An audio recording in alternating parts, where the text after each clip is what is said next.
ആകാശവാണി കവരത്തി. ഫെൺഫോരിഷ. ആകാശവാണി കവരത്തി നിലയത്തിന്റെ ഫെൺഫോരിഷ എന്ന പരിപാടിയിലേക്ക് എല്ലാ പ്രിയ ശ്രോതാക്കൾക്കും സ്വാഗതം. സമൂഹത്തിൽ വിവിധ മേഖലകളിൽ പ്രവർത്തിച്ച് മനുഷ്യരുടെ ജീവിതത്തിൽ മാറ്റങ്ങൾ സൃഷ്ടിക്കുന്ന നിരവധി ആളുകൾ നമ്മുടെ ചുറ്റുമുണ്ട്. സ്വന്തം ജീവിതത്തിന്റെ തിരക്കുകൾക്കിടയിലും സമൂഹത്തിനായി സമയം കണ്ടെത്തി മറ്റുള്ളവരുടെ ജീവിതത്തിൽ മാറ്റം കൊണ്ടുവരാൻ ശ്രമിക്കുന്നവർ നമുക്കെല്ലാം വലിയ പ്രചോദനമാണ്. ഇന്ന് നമ്മളോടൊപ്പം ഫെൺഫോരിഷയിലെത്തിയിരിക്കുന്ന അതിഥി സാമൂഹിക പ്രവർത്തകയും കവരത്തി ദ്വീപ് സ്വദേശിനിയുമായ ശ്രീമതി താഹിറ. നമസ്കാരം. ആകാശവാണി കവരത്തിയുടെ ഫെൺഫോരിഷ എന്ന പരിപാടിയിലേക്ക് സ്വാഗതം. നമ്മുടെ ശ്രോതാക്കൾക്ക് വേണ്ടി താങ്കളെ ഒന്ന് പരിചയപ്പെടുത്താമോ? നമസ്കാരം, എൻ്റെ പേര് താഹിറ, കവരത്തി സ്വദേശിയാണ്. കഴിഞ്ഞ 5 വർഷം പഞ്ചായത്ത് മെമ്പറായിരുന്നു. ഇപ്പോൾ നിഫ എന്ന സംഘടനയുടെ ജോയിൻറ്റ് സെക്രട്ടറിയും കഴിഞ്ഞ വർഷത്തെ സ്റ്റേറ്റ് അവാർഡിയുമാണ്. സമൂഹത്തിനായി പ്രവർത്തിക്കുക എന്നത് വെറും ഒരു ജോലി മാത്രമല്ലല്ലോ, അത് വലിയൊരു ഉത്തരവാദിത്വം കൂടിയാണ്. ആദ്യം തന്നെ ഈ സാമൂഹിക പ്രവർത്തനത്തിലേക്ക് വരാനുണ്ടായ പ്രചോദനം എന്തായിരുന്നു? എനിക്ക് ചെറുപ്പം മുതലേ സാമൂഹ്യ പ്രവർത്തനത്തിൽ താല്പര്യമുള്ള ഒരു വ്യക്തിയായിരുന്നു. പിന്നീട് ആ താല്പര്യം കൂടിക്കൂടി വന്ന് പിന്നെ പല കാര്യങ്ങളിലും ഞാൻ ഇടപെടൽ നടത്താൻ തുടങ്ങി. എൻ്റെ വീട്ടുകാർ എന്നോട് പറയുമായിരുന്നു, നീ എന്തിനാണ് നാട്ടുകാരുടെ കാര്യത്തിന് വേണ്ടി ഓടി നടക്കുന്ന, സ്വന്തം കാര്യം നോക്കി നടന്നാൽ പോരെ.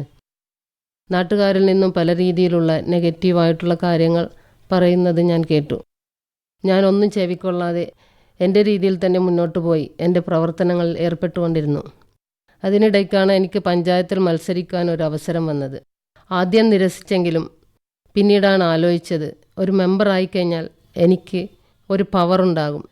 ഇപ്പോൾ ഉള്ളതിനേക്കാൾ കൂടുതൽ നാട്ടുകാരുടെ കാര്യങ്ങളിൽ ഇടപെടാനും നാട്ടുകാരുടെ കാര്യങ്ങൾ കൂടുതലായിട്ട് നാട്ടുകാർക്ക് വേണ്ടി സഹായം ചെയ്യുവാനും എനിക്ക് പറ്റുമെന്ന് ഒരു തോന്നലുണ്ടായി. ആദ്യം നിരസിച്ചെങ്കിലും പിന്നീട് ആലോചിച്ചപ്പോൾ എനിക്ക് മത്സരിക്കണം എന്ന് തോന്നി. അവസാനം ഞാൻ പഞ്ചായത്തിൽ മത്സരിച്ച് അൽഹംദുലില്ലാ ഞാൻ വിജയിച്ച് പഞ്ചായത്ത് മെമ്പറായി. അതിനുശേഷം ഞാൻ എൻ്റെ പ്രവർത്തനങ്ങൾ തുടർന്നു കൊണ്ടിരുന്നു. എന്നാൽ കഴിയുന്ന കാര്യങ്ങൾ പൊതുസമൂഹത്തിന് വേണ്ടി ചെയ്തുകൊണ്ടിരുന്നു. കൂടുതലായും എനിക്ക് താല്പര്യമുള്ളത് ആരോഗ്യ മേഖലയിലായിരുന്നു. ആരോഗ്യ മേഖലയിലെ പല കാര്യങ്ങളിലും ഞാൻ ഇടപെടൽ നടത്തിയിട്ടുമുണ്ട്. അതിന് ഫലം കാണുകയും ചെയ്തിട്ടുണ്ട്. പിന്നീടാണ് എൻ്റെ വീട്ടുകാർക്ക് മനസ്സിലായത് ഞാൻ ചെയ്യുന്നത് നല്ല കാര്യമാണെന്ന്. അങ്ങനെ എൻ്റെ ഭർത്താവ്, എൻ്റെ വീട്ടുകാരും എൻ്റെ സുഹൃത്തുക്കളും എല്ലാവരും എനിക്ക് സപ്പോർട്ടായി നിന്ന്, അവരൊക്കെ കൂടെ നിന്ന് എന്നെ പ്രോത്സാഹിപ്പിച്ചതും അവരുടെ സപ്പോർട്ടുമാണ് ഇന്ന് ഞാൻ ഈ നിലയിലെത്താൻ കാരണം. അപ്പോൾ മാഡം ഇപ്പോൾ നിഫ എന്ന സംഘടനയുടെ ജോയിൻറ്റ് സെക്രട്ടറി ആണല്ലോ. അപ്പോൾ ഈ ഒരു സംഘടനയിലേക്ക് എങ്ങനെയാണ് എത്തിച്ചേർന്നത്? നിഫ എന്ന് പറയുന്ന സംഘടനയെക്കുറിച്ച് ഞാൻ ആദ്യമായി കേൾക്കുന്നത് ഭിന്നശേഷിക്കാർക്ക് വേണ്ടി എക്കാലത്തും അവരുടെ അവകാശങ്ങൾക്ക് വേണ്ടി പോരാടിക്കൊണ്ടിരിക്കുന്ന ലക്ഷദ്വീപിൻ്റെ അഭിമാനമായി മാറിയ ഹെലൻ കെല്ലർ അവാർഡ് കൂടിയായ ശ്രീ ഫാറൂഖ് സാറിൽ നിന്നാണ്. തീർച്ചയായിട്ടും നിഫ എന്ന് പറയുന്ന NGO ഇന്ത്യയിലെ വിവിധ സ്റ്റേറ്റുകളിൽ സാമൂഹ്യ സാംസ്കാരിക പ്രവർത്തനങ്ങളിൽ ഇടപെട്ടുകൊണ്ട് മുന്നേറിക്കൊണ്ടിരിക്കുന്ന ഒരു സംഘടനയാണ്.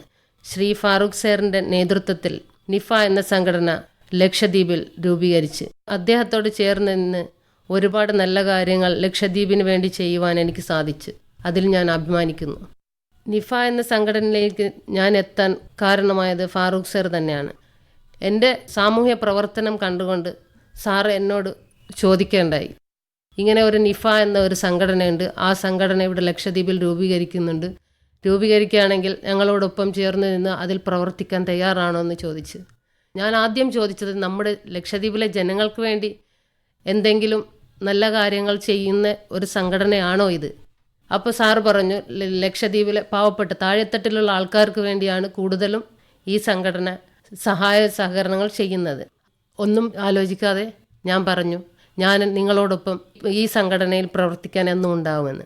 അങ്ങനെയാണ് ഞാൻ ഈ സംഘടനയിലേക്ക് വരുന്നത്. ഈ സംഘടനയുടെ പ്രധാന ലക്ഷ്യങ്ങളും പ്രവർത്തനങ്ങളും എന്തൊക്കെയാണ്?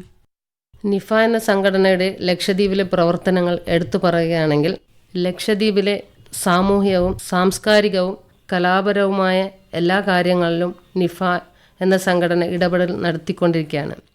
ലക്ഷദ്വീപിൽ ഒറ്റപ്പെട്ടു കിടക്കുന്ന ഭിന്നശേഷിക്കാരായ ആളുകളുടെ പല കാര്യങ്ങളിലും ഇടപെടലുകൾ നടത്തുവാനും അവർക്ക് വേണ്ടി പ്രവർത്തിക്കുവാനും എനിക്ക് സാധിച്ചിട്ടുണ്ട്.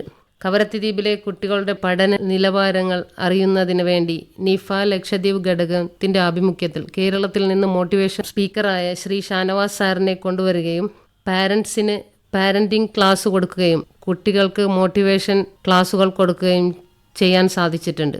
സ്കൂളുകളിൽ കണ്ടുവരുന്ന വിദ്യാഭ്യാസ കുറവുകൾ കണ്ടെത്തുവാൻ വേണ്ടി അസസ്മെൻറ്റ് ക്ലാസുകൾ വരെ നടത്തിയിട്ടുണ്ട്. ഈ ക്യാമ്പിൽ ഏകദേശം 100ഓളം കുട്ടികൾ പങ്കെടുക്കുകയും ചെയ്തിട്ടുണ്ട്. കാലിക്കറ്റ് ആസ്ഥാനമായി പ്രവർത്തിക്കുന്ന എബിലിറ്റി ഫൗണ്ടേഷൻ എന്ന് പറയുന്ന സംഘടനയുമായി സഹകരിച്ചുകൊണ്ട് നമ്മുടെ ലക്ഷദ്വീപിലെ കുട്ടികളുടെ പഠന നിലവാരങ്ങൾ വിലയിരുത്തുന്നതിനും സാധിച്ചിട്ടുണ്ട്. ഒരുപാട് പ്രവർത്തനങ്ങൾക്കും തുടക്കം കുറിച്ചുകൊണ്ടിരിക്കുന്ന സംഘടന കൂടിയാണ് നിഫ എന്ന് പറയുന്നത്. ആരോഗ്യപരമായ മേഖലകളിലും ക്യാമ്പുകളിലും പ്രവർത്തനം നിഫ തുടങ്ങിയിട്ടുണ്ട്.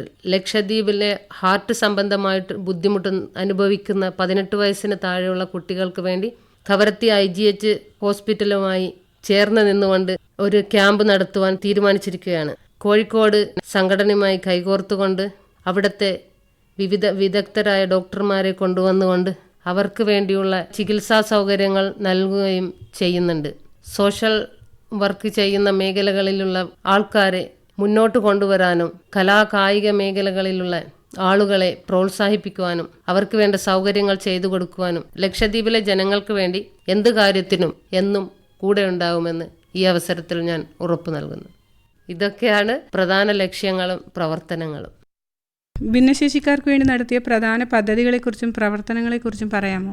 ഭിന്നശേഷിക്കാരായ കുട്ടികളുള്ള വീടുകളിൽ ഞങ്ങൾ സന്ദർശിക്കുകയും അവരുടെ മാനസികാവസ്ഥകൾ മനസ്സിലാക്കുകയും മാസങ്ങളോളമായി ഡേ കെയർ സെൻറ്റർ അറ്റകുറ്റപ്പണികൾ നടക്കുന്നത് കൊണ്ട് അടച്ചിടുകയും അവർ വീടുകളിൽ ഇരുന്നു കൊണ്ട് അവർക്ക് മാനസികമായിട്ടുള്ള എന്ത് ബുദ്ധിമുട്ടുകളാണ് അനുഭവിക്കുന്നതെന്ന് മനസ്സിലാക്കിയതിൻ്റെയും അടിസ്ഥാനത്തിൽ ഞങ്ങൾ അവർക്ക് വേണ്ടി ഒരു പിക്നിക് നടത്താൻ തീരുമാനിച്ചു. ഒരു ദിവസം രാവിലെ അവരെ പിക്നിക്കിനായിട്ട് പുറത്തു കൊണ്ടുപോയി. അവരോടൊപ്പം രാവിലെ മുതൽ വൈകുന്നേരം വരെ ഞങ്ങൾ നിഫ ടീമും സോഷ്യൽ വർക്കറായ കുറേ ആൾക്കാരും ചിലവഴിച്ച് അവരെ പുറത്തേക്ക് കൊണ്ടുപോയപ്പോൾ അവരിലുണ്ടായ ആ ഒരു സന്തോഷം അത് നേരിട്ട് അനുഭവിച്ച ഒരു വ്യക്തിയാണ് ഞാൻ. 4-5 വയസ്സിന് താഴെയുള്ള കുട്ടികൾ അവരുടെ വീടുകളിൽ പോയി അവർക്ക് ഉണ്ടാകുന്ന ബുദ്ധിമുട്ടുകൾ, അവർക്ക് എന്തൊക്കെ സാധനങ്ങളാണ് ആവശ്യം, ആ കാര്യങ്ങളൊക്കെ അന്വേഷിച്ച് അവർക്ക് ഹോസ്പിറ്റലിൽ നിന്നായിക്കോട്ടെ ബാക്കി സ്ഥലങ്ങളിലായിക്കോട്ടെ അവർക്ക് ആവശ്യമുള്ള സാധനങ്ങൾ കൊണ്ടുപോയി എത്തിച്ചു കൊടുക്കാനും ഞങ്ങൾക്ക് സാധിച്ചിട്ടുണ്ട്.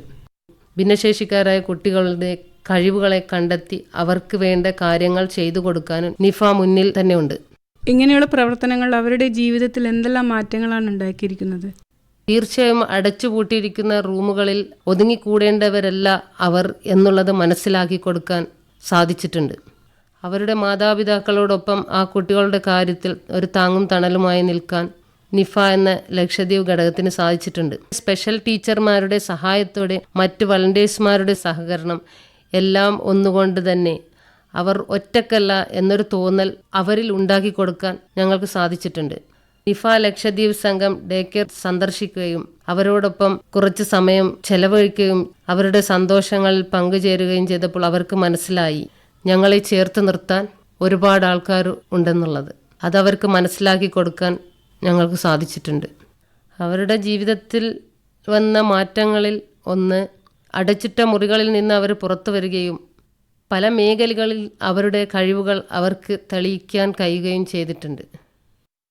മാഡത്തിൻ്റെ അഭിപ്രായത്തിൽ ഇവരെ മുഖ്യധാരയിലേക്ക് കൊണ്ടുവരാൻ സമൂഹത്തിൻ്റെ പങ്ക് എത്രത്തോളമാണ്? തീർച്ചയായും നമ്മുടെ സമൂഹത്തിന് ഒരു വലിയ പങ്ക് ഇതിലുണ്ട്. അവരെ മാറ്റി നിർത്തേണ്ടവരല്ല, നമ്മളോടൊപ്പം ചേർത്ത് നിർത്തിക്കൊണ്ട് എല്ലാവിധ സപ്പോർട്ടുകളും നൽകേണ്ടവരാണ്. ഈ അടുത്ത് നടന്ന KDF എന്ന ഫെസ്റ്റ്, കേരള ഡിസബിലിറ്റി ഫെസ്റ്റ്, നാം ഏവരും കണ്ടതും കേട്ടതുമാണല്ലോ. ലക്ഷദ്വീപിലെ ഭിന്നശേഷിക്കാരായ കുട്ടികൾ ആ പരിപാടിയിൽ പങ്കെടുക്കുകയും അവരുടെ കഴിവുകൾ അവിടെ പ്രകടിപ്പിക്കുകയും ചെയ്തതിന് സാക്ഷിയാണ് ഞാൻ. അവരെ നമ്മളിൽ ഒരാളായി കണ്ടുകൊണ്ട് അവരെ ഒപ്പം നിർത്തി അവരുടെ കഴിവുകളെ കണ്ടെത്തി പ്രോത്സാഹിപ്പിക്കണം. സാമൂഹിക പ്രവർത്തക എന്ന നിലയിൽ പരിസ്ഥിതിയുമായി ബന്ധപ്പെട്ട് സമൂഹത്തിൽ എന്തൊക്കെയാണ് ചെയ്യുന്നത്?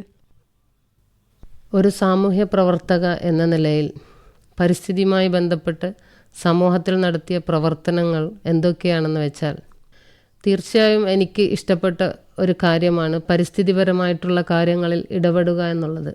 നാം ഇന്ന് വസിച്ചുകൊണ്ടിരിക്കുന്ന ലക്ഷദ്വീപിൽ പരിസ്ഥിതിക്ക് ഭീഷണിയായിട്ടുള്ള പല കാര്യങ്ങളും നടന്നുകൊണ്ടിരിക്കുകയാണ്. അതിന് ഏറ്റവും വലിയൊരു ഉദാഹരണമാണ് നമ്മൾ സാധാരണയായിട്ട് ഉപയോഗിച്ചു കൊണ്ടിരിക്കുന്ന പ്ലാസ്റ്റിക്കുകൾ. കടൽക്കരയിലും മറ്റു സ്ഥലങ്ങളിലും കാണപ്പെടുന്ന പ്ലാസ്റ്റിക് കവറുകൾ, സ്നഗ്ഗി പോലുള്ള സാധനങ്ങൾ ഇത് നിക്ഷേപിക്കാൻ വേസ്റ്റ് ബിന്നുകൾ ഉണ്ടായിട്ടും അതിൽ ഇടാതെ കടൽക്കരകളിൽ വലിച്ചെറിയുന്നതായിട്ടാണ് കണ്ടുവരുന്നത്. ഇത് കടലിലുള്ള ജീവികൾക്കും പവിഴപ്പുറ്റുകൾക്കും വലിയൊരു ഭീഷണിയാണ്. കടൽ ജീവികൾക്ക് മാത്രമല്ല, മാനവരാശിക്ക് തന്നെ ആപത്താണ്. ഇനി നമ്മുടെ ശ്രോതാക്കൾക്ക് വേണ്ടി, പ്രത്യേകിച്ച് സ്ത്രീകൾക്ക്, എന്ത് സന്ദേശമാണ് കൊടുക്കാനുള്ളത്? സ്ത്രീകളോട് പറയുവാനുള്ളത്, സ്ത്രീകൾ വീട്ടുകളിൽ ഒതുങ്ങിക്കൂടേണ്ടവരല്ല, സമൂഹത്തിൽ ഇറങ്ങി പ്രവർത്തിക്കേണ്ടവരാണ്. സമൂഹത്തിന് വേണ്ടി നമുക്ക് എന്തൊക്കെ ചെയ്യാൻ കഴിയുന്നു അതൊക്കെ ചെയ്യണം. പ്രത്യേകിച്ച് ഭിന്നശേഷിക്കാരായ ആൾക്കാരെ നിങ്ങൾ ചേർത്ത് പിടിക്കണം. അവർ നമ്മളിൽ ഒരുവരായി കണ്ട് നമുക്ക് എവിടെയൊക്കെ കയറി ചെല്ലാൻ പറ്റും, എന്തൊക്കെ നമുക്ക് ചെയ്യാൻ പറ്റും അതൊക്കെ അവർക്കും ചെയ്യാൻ പറ്റും എന്നുള്ളൊരു ബോധ്യം നമ്മളിൽ ഉണ്ടാകണം. നമ്മുടെ കുട്ടികളെ നമ്മൾ പറഞ്ഞു മനസ്സിലാക്കണം. സമൂഹത്തിൽ ഒരുപാട് ബുദ്ധിമുട്ടുകൾ അനുഭവിക്കുന്ന ആൾക്കാരുണ്ട്. നമ്മൾ അവരുടെ അടുത്ത് ചെല്ലുകയും ബുദ്ധിമുട്ടുകൾ അറിഞ്ഞു മനസ്സിലാക്കുകയും അവരെ നമ്മളോടൊപ്പം ചേർത്ത് നിർത്തുകയും ചെയ്യണം. അവർക്ക് വേണ്ട സഹായ സഹകരണങ്ങൾ ചെയ്യുകയും ചെയ്യണം. സ്ത്രീകൾക്ക് ഇന്ന് ഒരുപാട് ജോലികൾ ചെയ്യുവാനുള്ള സാഹചര്യങ്ങൾ ഉണ്ട്. അതൊക്കെ നമ്മൾ ഉപയോഗപ്രദമാക്കണം എന്നാണ് എനിക്ക് പറയാനുള്ളത്. നാട്ടിലുള്ള ജനങ്ങൾ പലതും പറയും. എന്നെ സംബന്ധിച്ചിടത്തോളം എന്നെ ഒരുപാട് ആൾക്കാർ തളർത്താൻ ശ്രമിച്ചിട്ടുണ്ട്. പക്ഷേ ആരുടെ വാക്കിലും ഞാൻ തളർന്നില്ല. ഞാൻ മുന്നോട്ട് തന്നെ പോയി. ഒന്നും ചെവിക്കൊള്ളാണ്ട് ഞാൻ മുന്നോട്ട് പോയി. അതിൻ്റെ ഫലമാണ് ഇന്ന് ഞാൻ ഈ നിലയിലെത്തിയത്. അപ്പോൾ എല്ലാവരും അവരവരുടെ സ്വന്തം കഴിവുകൾ പുറത്തെടുക്കുക, ജനങ്ങളിലേക്ക് ഇറങ്ങുക, ഇറങ്ങി പ്രവർത്തിക്കുക എന്ന് മാത്രം പറഞ്ഞുകൊണ്ട് നിർത്തുന്നു. നമസ്കാരം. തീർച്ചയായും വളരെ നല്ലൊരു സന്ദേശമാണ് മാഡം പങ്കുവച്ചത്. ഭിന്നശേഷിക്കാരായ സഹോദരങ്ങളെയും അവരുടെ കുടുംബങ്ങളെയും സമൂഹം കൂടുതൽ മനസ്സിലാക്കുകയും പിന്തുണക്കുകയും ചെയ്യേണ്ടത് ഇന്നത്തെ കാലഘട്ടത്തിൽ വളരെ പ്രധാനപ്പെട്ട കാര്യമാണ്. മാഡത്തിൻ്റെ അനുഭവങ്ങളും ചിന്തകളും നമ്മളോടൊപ്പം പങ്കുവച്ചതിന് നന്ദി അറിയിക്കുന്നു. നിങ്ങളുടെ പ്രവർത്തനങ്ങൾ പ്രചോദനമാവട്ടെ എന്ന് ആശംസിക്കുന്നു. നമസ്കാരം. ഇങ്ങനെ ഒരു അവസരം തന്നതിൽ ആകാശവാണി പ്രവർത്തകരോടും ആകാശവാണിയോടും എൻ്റെ നന്ദി അറിയിക്കുന്നു. ശ്രോതാക്കൾ ഇതുവരെ കേട്ടത് ഫെൺ ഫോരിഷ. ഇന്ന് നമ്മളോടൊപ്പം ഉണ്ടായിരുന്ന അതിഥി സാമൂഹിക പ്രവർത്തകയും കവരത്തി ദ്വീപ് സ്വദേശിനിയുമായ ശ്രീമതി താഹിറ. ഈ പരിപാടി തയ്യാറാക്കിയത് ബിബി സമിയ, സലാഹ്യ മൻസിൽ. നന്ദി, നമസ്കാരം.